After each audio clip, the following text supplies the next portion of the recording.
यहाँ terminal P और Q के बीच में इक्विवेलेंट कैपेसिटेंस हमको निकालना है।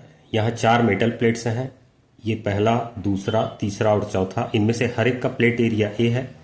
इस प्लेट और इस प्लेट के बीच की दूरी T बताया गया है।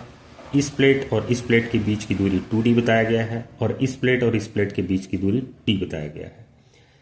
सबसे नीचे का और सबसे ऊपर के जो प्लेट हैं ये एक साथ वायर के थ्रू पॉइंट P से जुड़े हुए हैं और बीच के जो दोनों प्लेट हैं ये इन वायर्स के द्वारा टर्मिनल Q से जुड़े हुए हैं।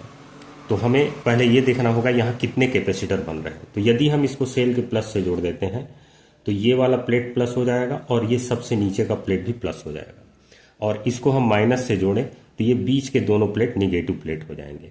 तो इस प्लेट और इस प्लेट के बीच में एक कैपेसिटर बनेगा और ठीक वैसे ही इस प्लेट और इस प्लेट के बीच में एक कैपेसिटर बनेगा। इनके बीच में कोई कैपेसिटर नहीं बनेगा क्योंकि दोनों माइनस है। कैपेसिटर के बनने के लिए एक प्लस होना चाहिए और एक माइनस होना चाहिए।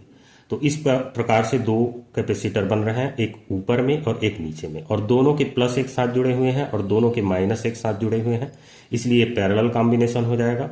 अब इस ऊपर वाले कैपेसिटर का जो कैपेसिटेंस मिलेगा पैरेलल प्लेट कैपेसिटर के फार्मूला से ε0 A/d के बराबर होगा। क्योंकि बीच में एयर या वैक्यूम है तो उस केस में कापा का वैल्यू 1 हो जाएगा, तो कापा की जगह यहाँ 1 हो गया। वैसे ही नीचे वाले के लिए भी प्लेट एरिया और डिस्टेंस वही है, तो इसका भी कैपेसिटेंस हो जाएगा ε0 A/d।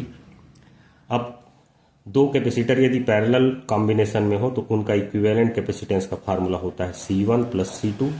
अब दोनों का कैपेसिटेंस सेम है तो ये आ जाएगा 2ε0 A/d के बराबर।